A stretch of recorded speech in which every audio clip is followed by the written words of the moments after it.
but destigmatize it by me openly talking about the challenges that I've faced, right? And it's tough to do because it's like you're really exposed when you're doing this. And I think some people might really identify with that are struggling, like, hey, maybe I'm not weak for talking about things that are going on with me. Hey guys, welcome back to another episode of the Grit Meets Growth podcast, where we bring you inspiration and insights focused on getting uncomfortable, making things happen, and creating a magnetic life. If you enjoy the messages you're hearing here, please leave us a review on whatever platform you're listening on, and make sure to subscribe so you don't miss out on future episodes of the podcast. With that, let's get after it.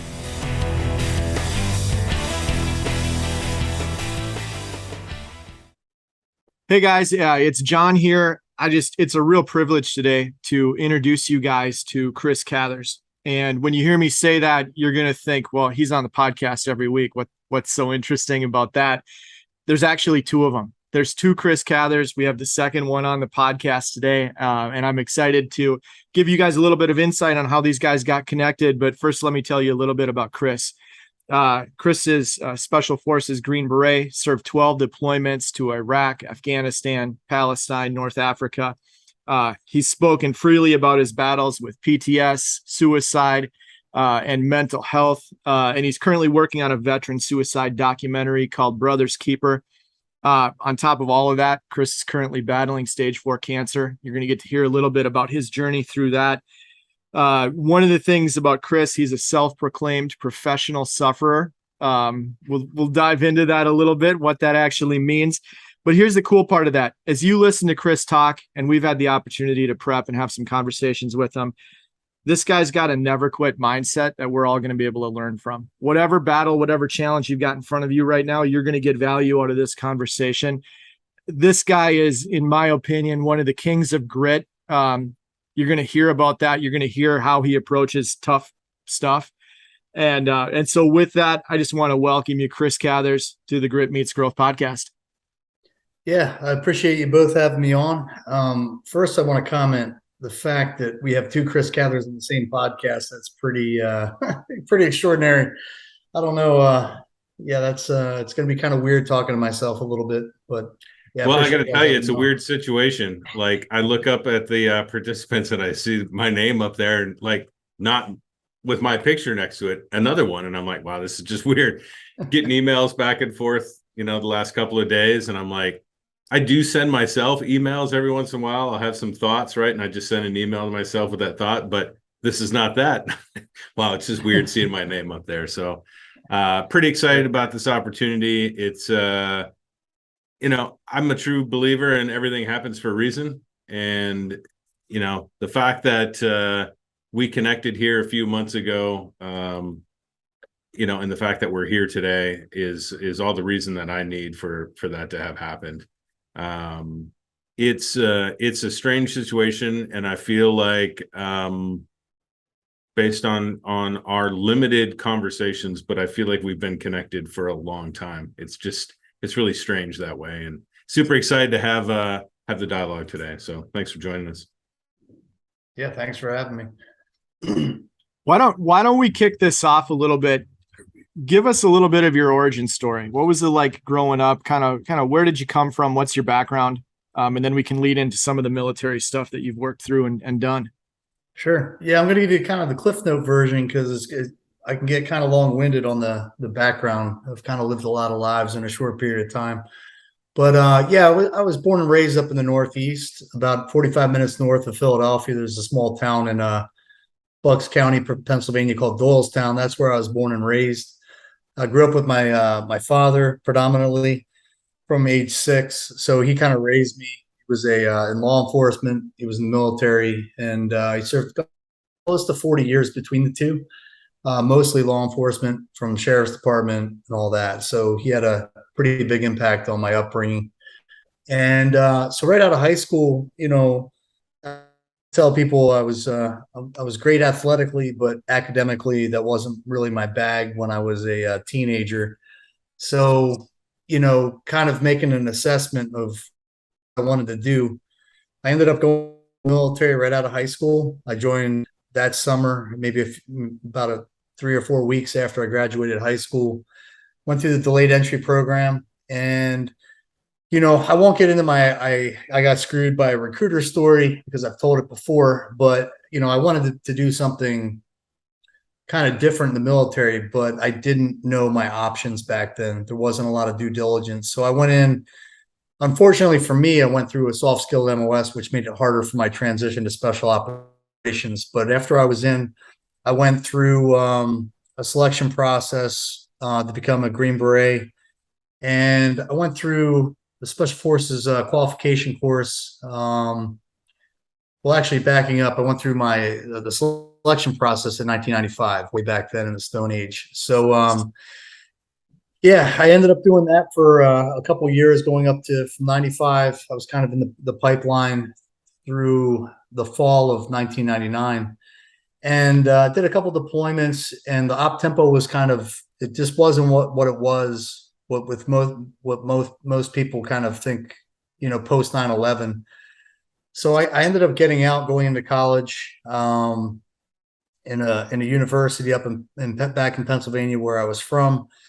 And then 9/11 hit, and that was kind of a quick transition right back into, I knew I wanted to go right back overseas.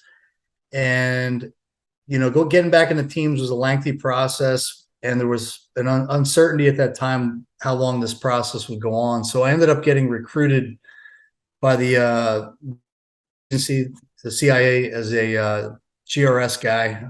So we basically protected high risk assets abroad, and through the vetting process all the way. I was still in college. As soon as I got vetted, I punched out to Iraq right around the summer of 2003, and I continued to do that until the end of 2006. So that was kind of like a really good time for me, because it was like the Wild West. That's kind of what I really wanted to do, because there was a lot less bureaucracy than the military. We were kind of running the gun every day, and we didn't have people pulling the strings every day. You could kind of be a free thinker, which I enjoyed, and had a couple incidences through my time there, and that there was a couple ambushes and IEDs and things like that. And I was kind of forward looking at that point, because I didn't think the war was going to go on as long as it did. Every year it was like guys kept saying, "Hey, this is probably going to be over next year. What are you going to do?" So I ended up transitioning to the defense space, which I got heavily involved in armored vehicle manufacturing right from the onset. So a couple of my buddies brought me in, and they brought me into the armored vehicle company in California in 06. And I worked for them until 2010. And then I led a couple of their defense companies after that. And for the last 5 years prior to me getting cancer, I got back into gunslinging, if you want to call it that. I was doing high risk protection for celebrities, A-listers, those kinds of people. And, it's kind of my last push. I missed that purpose, and it wasn't as old in the defense space. So background in a nutshell. Yeah. So I was going to say, through those transitions, right, from infield to, being back working for, armored vehicles divisions, how'd that transition go for you? How was that transition mentally? How do you go from every day, head on a swivel in the field to, hey, I'm back on US soil and working in an organization? Yeah, I think it was still tough for me. There's no doubt about it. But I had two advantages. First was my partner, John Zinn, was in SEAL Team 3. He was my partner in Iraq early days. My buddy Ron Griffin introduced me to him. And Ron and he's been a fixture in my life. I talk about him all the time because he's been in my life for, I think, about 27 years now, something like that. So we went through the qualification course together. We ended up being in special forces together. He got out. He brought me into the agency, kind of made some recommendations, partnered with John. And they started an armored vehicle company called Indigent Armor back early days. They started around 2003 or 4. They started conceptualizing it. So they got out of the, working overseas and they brought me in. There was an opportunity to come in as DM. So I had that advantage. I had the friendships, right? So we all had the same background. So that made the transition a lot easier. And then the second thing was our customers were predominantly US government assets. So we were still tied in, like you're part of that bigger purpose, providing life-saving technologies to guys that are still in the field. So I really liked all that. And if it wasn't for that, I don't know that I would have successfully transitioned, or I think I would have really struggled. And that happens a lot. And that, we kind of tie that health, space. Transition's a really difficult process for guys. And how long you've been in the military, it's such a brotherhood and such a difference between that work and then transitioning to normal, what people would recall normal, normal work. So yeah, it was good. I was just fortunate to have those two things, at my disposal. Yeah. I'm going to back you up for a second and talk a little bit about your Green Beret selection process, if you don't mind. Yeah. One of the things I've heard you say is it was just don't wash out, don't quit. Like that was that don't quit. As long as you don't quit mindset seemed like it was pretty important during that process. I think a lot of people end up with challenges in their lives, not anything like that specific challenge, but all different kinds of challenges. And that mindset of, as long as I don't quit, I can get through this, seems like it plays out pretty hard. Can you talk about that a little bit? Yeah, I tell people all the time there's three ways to get success, right? So, you have luck, extraordinary effort, and then, planning. Sometimes you just get lucky. But with that kind of process, luck doesn't happen too much. I mean, you're kind of fortunate if you don't get in, of course. I never had any injuries, so I was physically fit. But that's expected to go through. And for me, I just didn't have the background. So back then, there, like right now, you can go online, you can talk to a lot of dudes that have been out and get a little bit of information to help you prepare. Like, hey, what's key to success? I didn't have any of that shit. I mean, honestly, I showed up green. That's all I was told. Hey, just don't quit. And I was like, well, that's not a problem. That's not how I'm wired, man. I'm still like that today. So, that was a big part of the mindset going in. You just got to know, well, one, you're going to suffer in a lot of different ways, physically and mentally. It doesn't matter how big of a stud you are physically, you're still going to suffer. And some of those guys, and I tell people, I went through with D1, collegiate level one, athletes, and they're physically great. But some of those guys really struggled. And that it's kind of like you're looking over and you're like, this guy's like a professional, he's from the NFL, or he's, a wrestler or whatever. And yeah, it's pretty fascinating to see the difference in mindset. But I gotta imagine, like, it's, yeah. you can be the best physical specimen, but if you don't have the right headspace, what good is it, right? You've got to have that mental toughness and attitude in order to really get through it all. I mean, your body only takes you so far. Yeah, and there's different ways to kind of get through. Everybody has a different technique, maybe. Mine was, I actually like to see people sound so horrible saying it this way. But when guys would quit, it actually fueled, because I knew, I was like, well, there's only a handful of guys that are going to make it. So every time I see a guy quitting, like I knew I was like one step closer to the goal. You know what I mean? I was like, I can't fail everybody. Like somebody's got to make it. So the more people that kind of failed, like if we're on a run or a ruck or whatever, doing some kind of event, and I saw a bunch of people, voluntarily withdraw, it actually fueled me. You know what I mean? I kind of was like, all right, that's one less guy. So there's techniques, I guess people use to kind of get through. But mine was like, no matter what, how hard it gets, I just can't, ring that bell or quit. Like, ring the bell is more of a bud, obviously. Yeah, that was kind of my mindset going in. That was the only thing I knew that I had to do. It was just, get through it, keep doing what you had to do. And you find yourself in that same situation today, and Maybe Yeah, let's hold on that for a second. Let's talk about the current situation before we sure, do that, sure. right? But so you've gone through these transitions. When do you get your first cancer diagnosis? I got my first, when I first found out about it was the end of 19. It was in September of 2019. I just got back from a work trip. I was in Milan. I was supposed to go with a client that I was doing a detail for to go to Los Angeles. And yeah, my leg had been bothering me a little bit. So I just opted to get my own MRI. I thought it was a sports injury, to be honest with you, because it didn't hurt that bad. It was just intermittent kind of pain, but I knew it was an injury for sure. I knew it was like a torn. I suspected it was like a torn labrum or something like some ligament tendon. So when I got it, the MRI, the radiologist called me probably within 40 minutes. And I've had a bunch of MRIs previous to this, to sports injuries and things like that, like from jujitsu and stuff.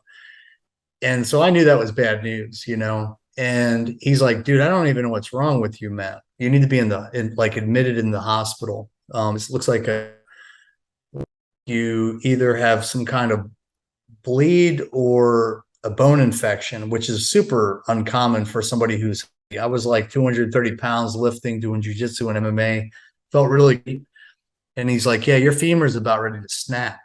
And I was like, oh, that's bad. Right. So, so that's when I found out, but I was misdiagnosed originally, and I got a second opinion, which and ultimately saved my life. So I tell everybody, I'm like, look, when it comes to medical issues, you have to be a good advocate for yourself. Number one, number two, always ask questions and get second opinions. You know, it's like being a mechanic. I just had that analogy yesterday for one of my appointments. Like you take your car and they're going to say it's like $5,000 for repairs. You know, natural inclination is, hey, let's take it to one more time, man. Make sure this guy's like leading me in the right direction. And Right. I don't see any Or at difference. least or at least do your homework and understand what the heck you're taking it in for and what they're talking about, right? You got to at least have some understanding. Yes, you're not going to be the doctor, you're not going to be that smart as they are when it comes to that stuff, but you have to at least have some understanding. The same thing happened, through my cancer diagnosis, right? It's the same deal. Like I went from diagnosis to surgery in 10 days. Like I didn't have time to really think about it.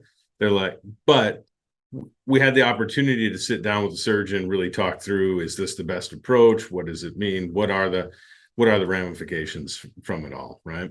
Hey man, they're the best kind though, right?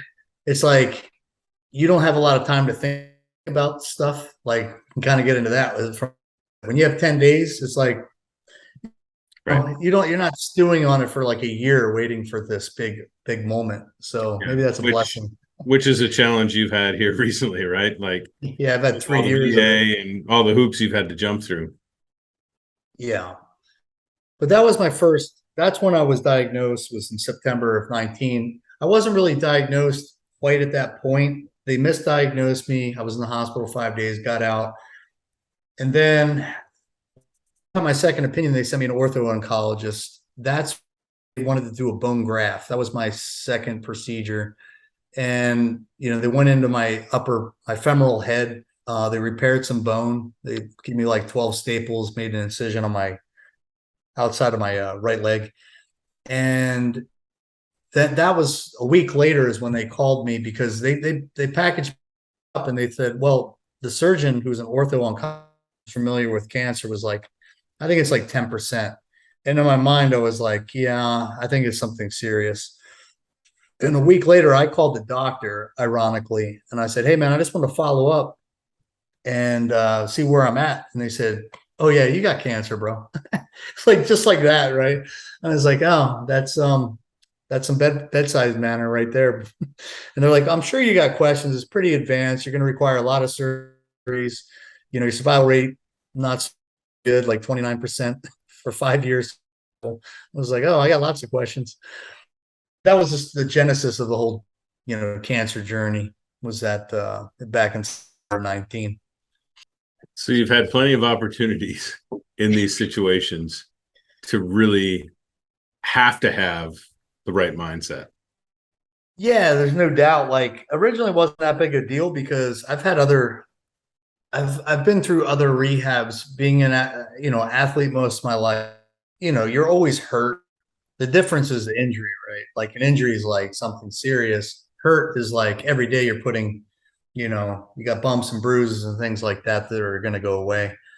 But yeah, I knew this one was going to be a challenge because even when I had my surgery, even when they repaired everything and supposedly got good margins on my leg, I had to learn how I was occupied. I occupied my time with, the physical aspect, and that kept my mental ability kind of sharp because I was like, look, I got to focus on walking again, getting from a wheelchair to a walker to a cane to getting after, right? Now, my goal was to do this in a short period of time because I wanted to get back to work. But, they told me right from the onset when I started doing some Google searches, if you get cancer, don't Google search WebMD. Don't go on WebMD. And it's kind of crazy when you get these weird things. But yeah, I was back to the gym like right after my surgery. Like it was a gnarly surgery, man. They took out 3/4 of my femur, my hip, my glute. It was pretty extensive. Like I got 120 staples, and that was after they did the bone graft. But I was running. They told me I'd never run again, and in 6 months, I sent a picture to my surgeon, which isn't advised, by the way. I didn't walk for 5 days to prove a point, but it was good to accomplish that. Just to know that I could if I had to. Yeah, and I've talked about too, through mine, and listen, my surgery and what I dealt with is nothing compared to what you just explained, right? I mean, I had 18 inches of my colon removed through a robotic surgery, but they said I was going to be in the hospital for 5 to 6 days, and I said, hell no, I'm not staying in this hospital any longer than I absolutely have to. And I've talked about it on here before, but I just set those goals. All right, doc comes in to check on me the first morning after surgery. What do I got to do today? What do I have to do today to get out of here? What are those steps? And so we write them on the board, right? And then next day, I've achieved that. What's the next thing that I have to do? And I was out of there in 3 days. Yeah, that's what I was too. I don't recommend that either. If you ever have a femur removed, Right. and you got to walk upstairs as one of your checkout. So I did the same thing, right? Like, hey, what are the goals and objectives that I need to get out? Occupational therapy and PT, and it was like put your socks on, go to the bathroom, walk upstairs, walking up and down. Make sure you have your ambulatory enough. And the problem that I had, I was on my third day. I mean, my leg was detached. Like they were using sawzalls. Like it was a pretty crazy surgery because the doctors called it brutal and radical. And I love talking about it because that's the kind of honesty I like and expect from my medical provider. I'm like, hey, is this going to suck? And they're like, brutal and radical. I was like, oh, yeah, that sounds pretty freaking horrible, dude. I'm at least I know what I'm getting into. And they made me, my third day, my gym came down. So I worked out at Straight Blast Gym, SPG, Buford under Philippe Gentry. So that's where I do MMA and jiu-jitsu. So all the coaches all came to my room. My little brother was there with my wife. And they said, if you perform these tests, you can get out of here today. And they stopped giving me pain meds, which was insane. I was on Dilaudid and you name it, Michael Jackson drugs. So, yeah, I did it. And I suffered that night like a mo because they wouldn't put me on pain meds to send me home. I was like, I'm not driving. So it was a 2 drive. And I highly regretted that decision when I got home because I had a neighbor kind of pull me into the house. As soon as I sat down, I was like, I might have made a bad decision, but it all worked out, Yeah. So that's not the end of the cancer story though. Like that's just the first piece of it, right? Yeah. So it was kind of last year. I mean, there was a bunch of it, right? So I got MRSA after that for 3 months, right? That was getting injected both arms with needles every day for almost 3 months. So that was pretty rough because I almost lost my leg again. I came in probably a day or two away from being an amputee at the hip. And yeah, I didn't want that. My tan lines would be messed up at the pool. It would have been horrible. That's a bad amputation. It's really a challenge, you know. And I tell people if I could have chose to remove my leg even today below the knee, I would chop that thing off. That's how, you know, you have more mobility. There's other issues with being an amputee because I lots of friends that are. Man, I would chop that thing off right away because of the constant pain and things like that that I'm in. That was the beginning, and we knew it was going to go. It tends to present in your lungs, and so last summer it showed up on my imaging that I have to get images every 3 months, pretty much for the rest of my life. Whether that's a CT chest scan or MRI, I've had PET scans. I think I'm up to like 30 MRIs in the last 2 years. So yeah, last summer it popped up, but which is typically where this type of cancer, chondrosarcoma, tends to metastasize either to the liver or the lungs. Lungs the most common. So my lungs were clear a year previous. I had plenty of, my lungs were spot clean. So when that popped up, I knew I was stage 4, but the doctors wouldn't um, give me the label and start treatment because they weren't able to biopsy it. It was too dangerous. They said I'd probably die or bleed out on the table because of the location and how small it was. So fast forward to this year, in February, it finally was so safe enough to do a biopsy. They went in. The surgeon ended up missing, unfortunately. It was pretty tough. You know, I was on a ventilator. It was tough for the surgeon. It was a small, you know, spot. You're talking, you know, deep in your lung. So that was kind of disheartening because I still didn't have treatment. And in my mind, I knew I was stage 4, but I couldn't do anything about it. I was just kind of in this waiting period. I'm like, man, the longer I wait, the more this stuff is growing and spreading within my lungs, these suspicious nodules, as they call them. So I found a good specialist about 3 or 4 months ago. I finally got approval through the VA to go through community care to see this guy. And what they want to do now, I just had a meeting yesterday, is they briefed my case to the sarcoma board of experts because it's so rare. So sarcomas is about 1% of all cancers. Just the term sarcoma, if you have one, it's very rare. It's like less than 1%. My chondrosarcoma I have is 1% of 1%.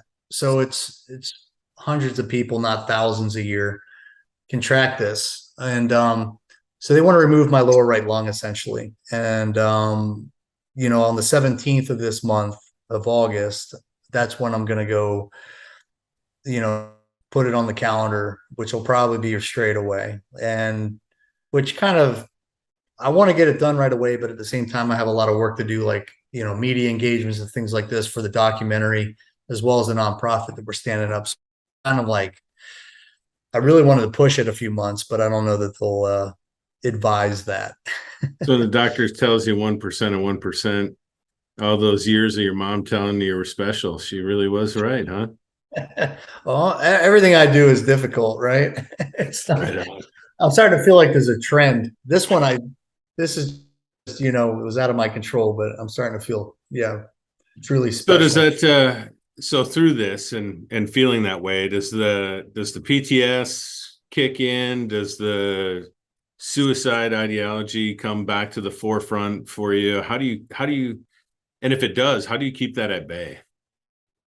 Well, that started about 12 years ago. It's a long story. I won't get into all the details, but I had a real close friend of mine pass away. The same one, John Zinn. He was SEAL Team 3, my partner in Iraq. And I've had, you know, there was kind of like a series of crazy life events around 2011, or it's actually started in 2010. And I had issues before then. I had some, like, you know, anxiety that was manageable, but it kind of like all spiraled.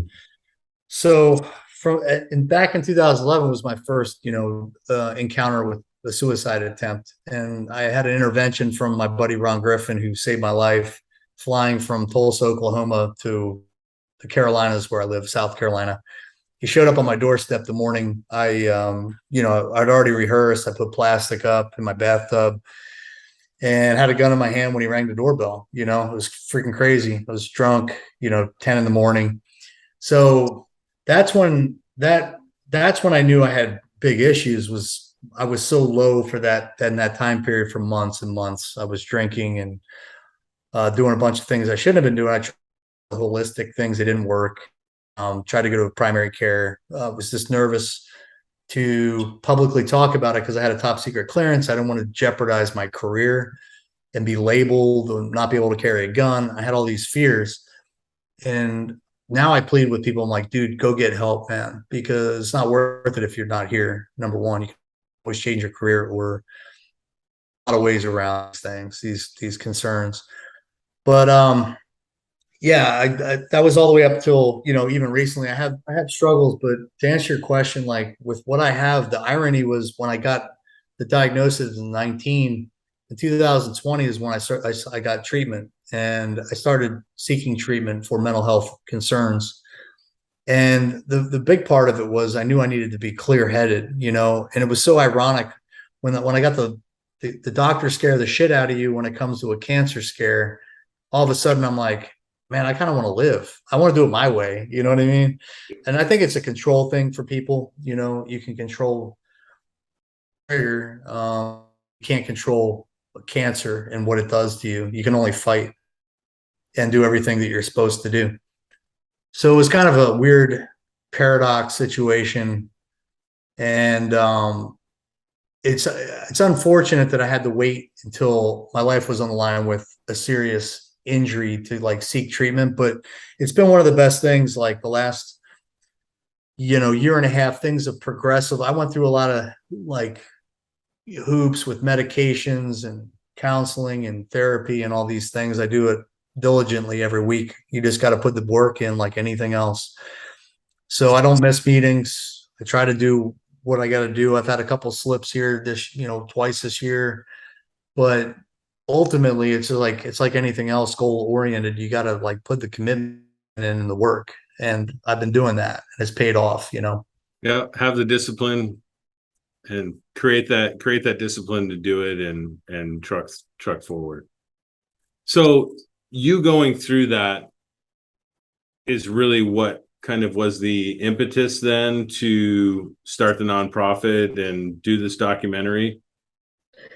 Yeah, that's what kind of like that was early this year in January. I started reaching out to people who've done documentaries and started making calls and reaching out to folks. And I found Daniel Beatty is my producer.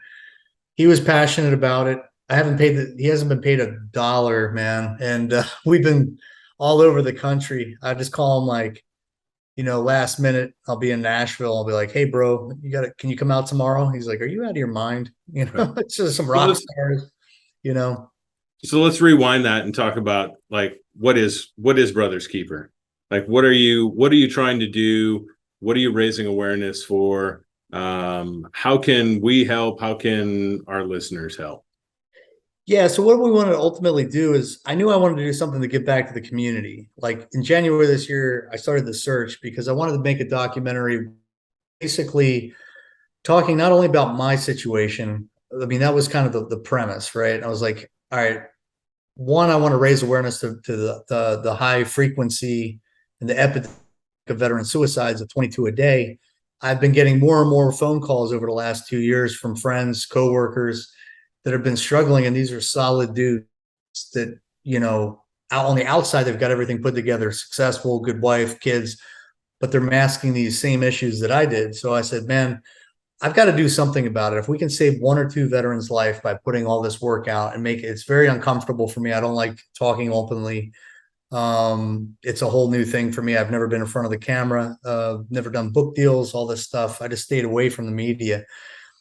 And now it's like 80 out. I wanted to raise awareness, but destigmatize it by me openly talking about the challenges that I've faced, right? And it's tough to do because it's like you're really exposed when you're doing this. And I think some people might really identify with that are struggling, like, hey, maybe I'm not weak for talking about things that are going on with me.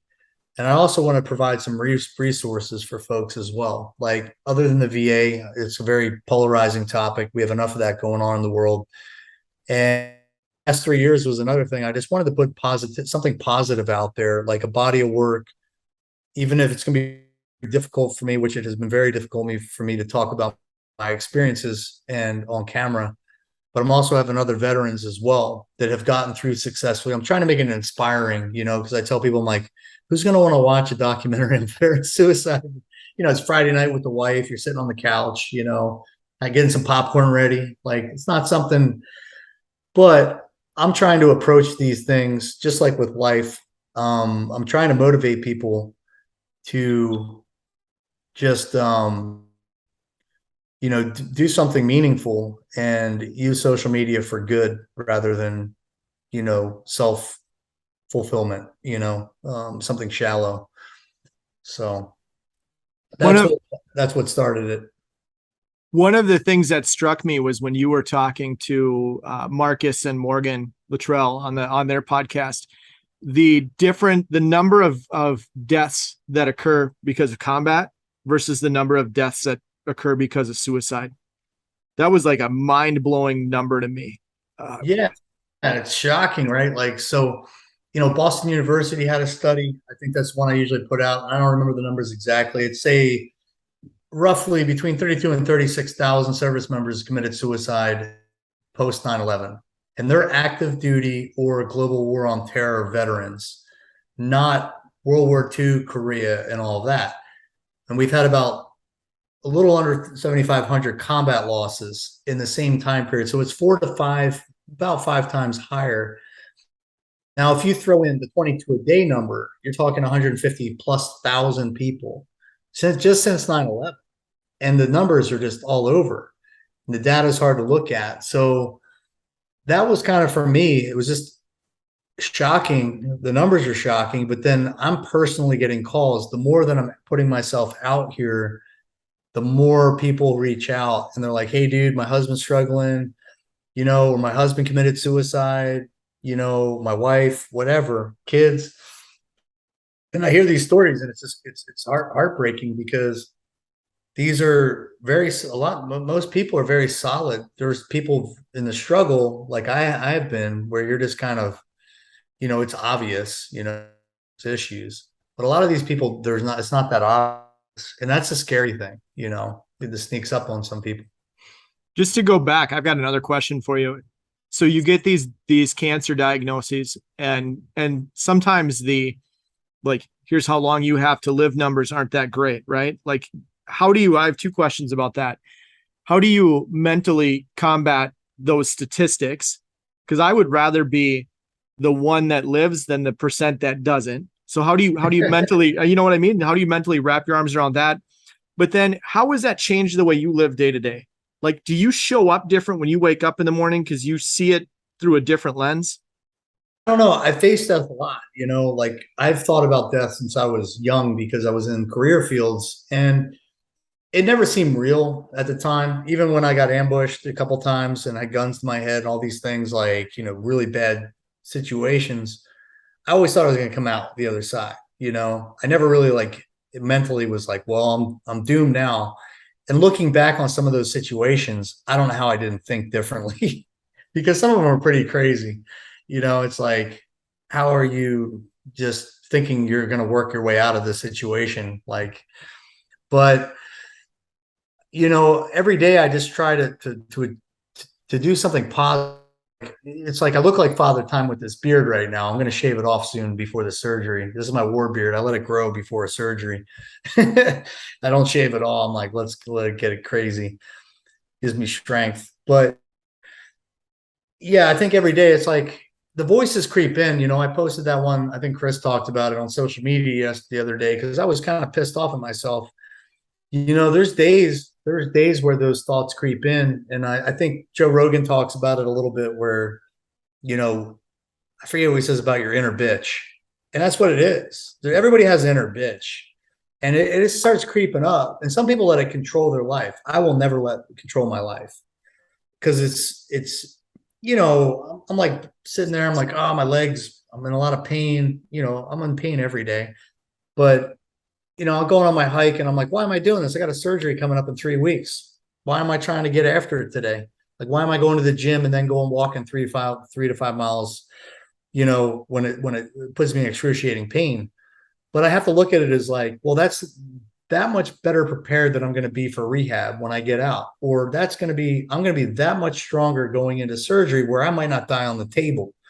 And that's the mindset you need to have when you're faced with life or death consequences with surgeries, or doesn't matter what it is. You know what I'm saying? Like, so that's the mindset you need to have, is like, if you're going into a surgery, you want to be strong as humanly possible. If you're out, I'm having a piece of my lung taken out, I got to improve my cardiovascular performance as much as possible. And the irony is, the day after surgery, I'm barely going to be able to breathe. You know, like when they did I was coughing up blood. I was like, this sucks. But I was back at the gym the next day. Then I was coughing blood up in the gym. I was like, oh, I might be pushing a little too hard. Let's ratchet it down. But there's levels of, obviously intensity on the scale, but you can't let your inner bitch run your life. You can't, because there's always a way out. That's what I was talking about. Oh, well, you don't have to go to the gym. Why am I going to do this surgery? I'm fucking going to die from cancer anyway. Just prolonging it. Well, it's because I want to be around. I want to do positive things. I want to get the documentary done. I want this nonprofit to be successful and live like a legacy beyond my years. And there are things that are very fulfilling. So if I'm on my deathbed, I'm like, hey man, I pushed as hard as I could all the way through to the finish line.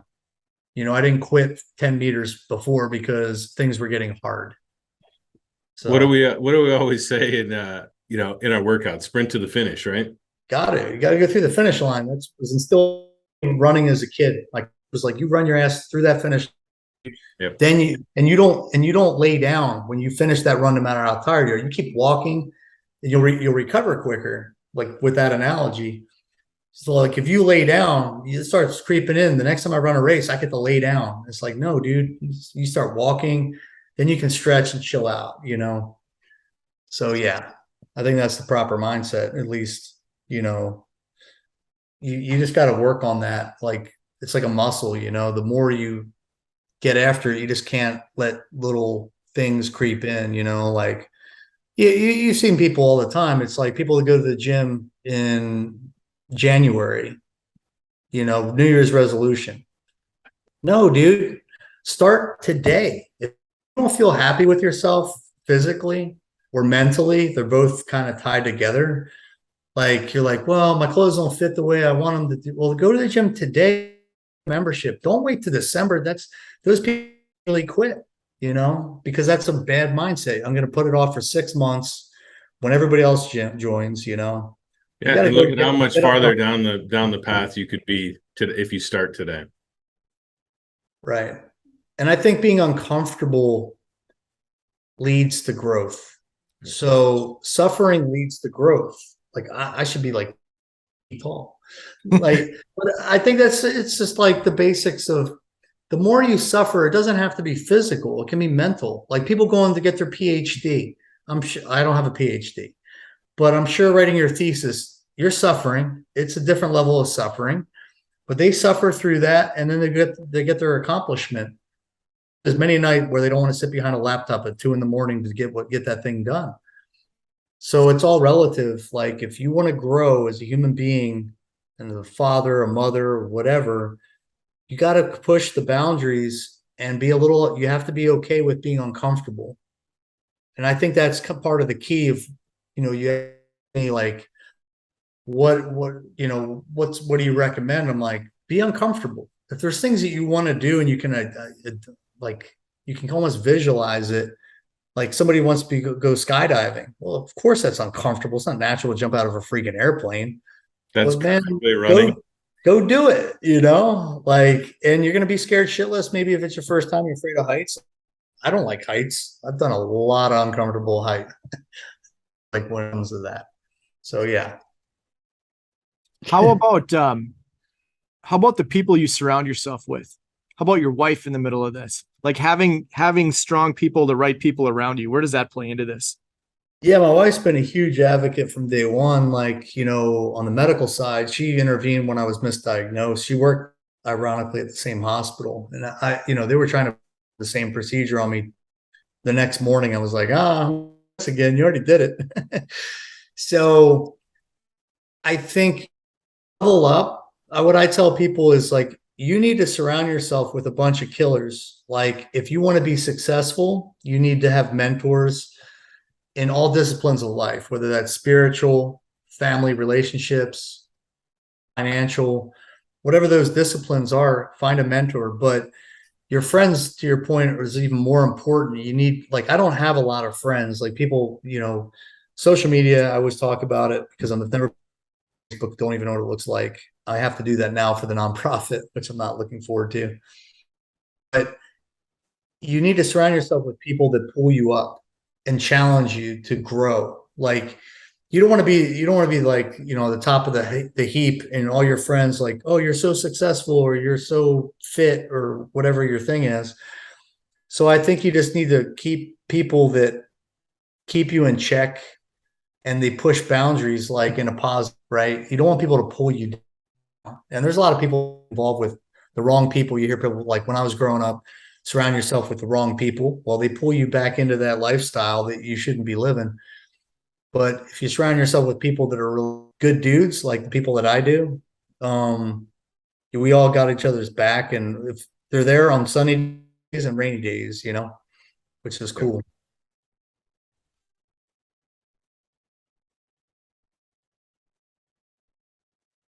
My wife's mug, by the way, but I thought it was fitting. I love that, dude. Exotic, you know.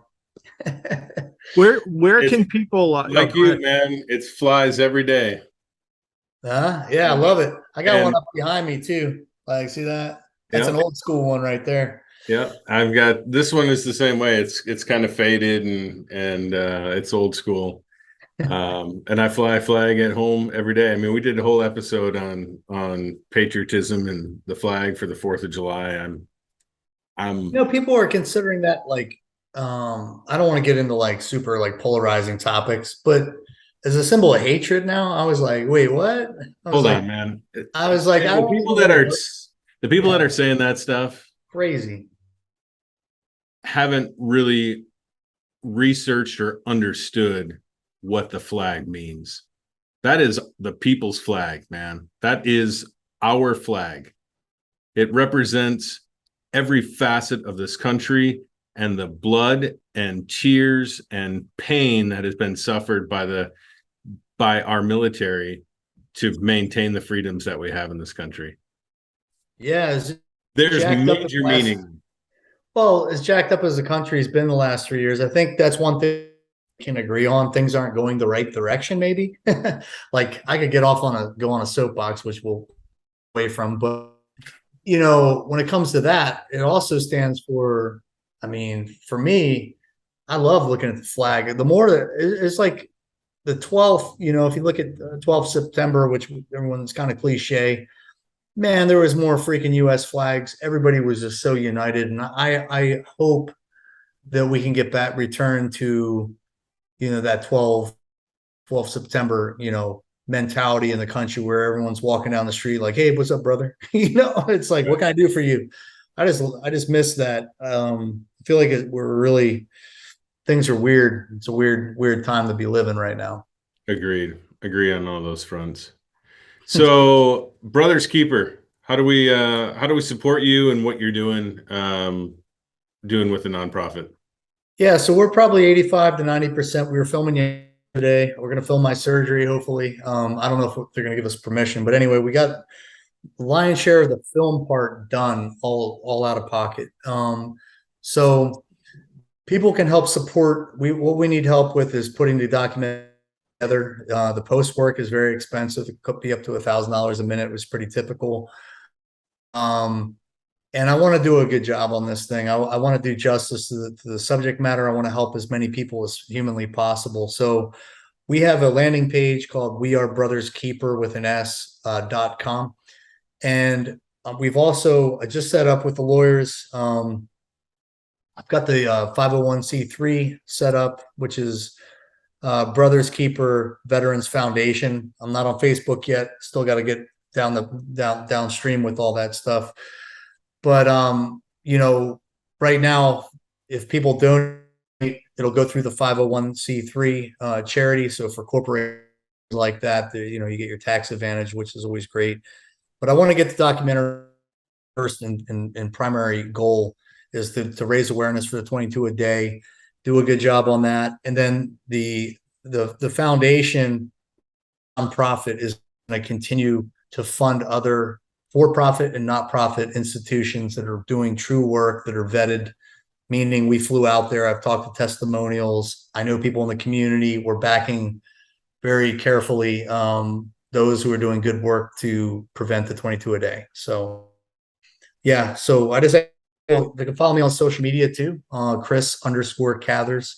We didn't set one up primarily because I don't think doing documentaries, setting those up on Instagram and Facebook, after it's done, it just dies, you know? So I'm trying to weaponize my social media for good to kind of, you know, I'm going to be documenting kind of the journey with cancer, with PTS, with the documentary, just trying to use it for good. So the more people that are following, the more people we can touch, the better we do. So that's the easiest way to help if you want to get involved. Awesome. By the way, you must have had your Instagram account before me, because it was Chris_Cathers was unavailable when. I got you. Hey man, if you're your first, your last, wait, your second, your last, I don't know, whatever the Ricky Bobby was from Right. Talladega. Right. Yeah, all good stuff, man. I just want to say thank you for this conversation. Your transparency about your journey, about some of the paths you've walked down, about like the mental health side of things, which I don't think we talk about hardly enough. This is good. This is going to impact a ton of people. So I just want to thank you for that and for just joining us for this conversation. This was mind blowing, awesome. Did not disappoint.